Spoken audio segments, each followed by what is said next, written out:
ഒരു ദിവസം വീട്ടിലില്ലാതായപ്പോഴത്തേക്കും ഇവന്മാരിൽ പലരുടെയും സ്വഭാവം മാറി തുടങ്ങി. എന്തായാലും വേണ്ടില്ല, വല്ലാണ്ട് സ്വഭാവം മാറ്റണ്ട. നമുക്ക് വാട്ടിയെടുത്ത് കഴിച്ചാലോ. നീളത്തിലരിഞ്ഞ് മാറ്റി വെക്കുക. ഒരു പാൻ ചൂടാക്കാൻ വെച്ച് അതിലേക്ക് എണ്ണ ഒഴിക്കുക.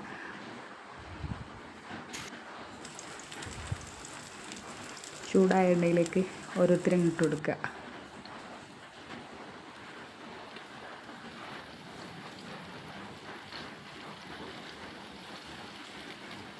ഇതുണ്ടാക്കാൻ വലിയ ഐഡിയ ഒന്നും വേണ്ട കേട്ടോ. ആർക്കും ഉണ്ടാക്കാൻ പറ്റിയൊരു സിമ്പിളായിട്ടാണ്. ഇനി പുള്ളിക്കാരൻ ഒറ്റക്ക് കഴിക്കുന്ന മോശമല്ലേ, നമുക്കൊരു പാൽച്ചായ വയ്ക്കാമല്ലോ.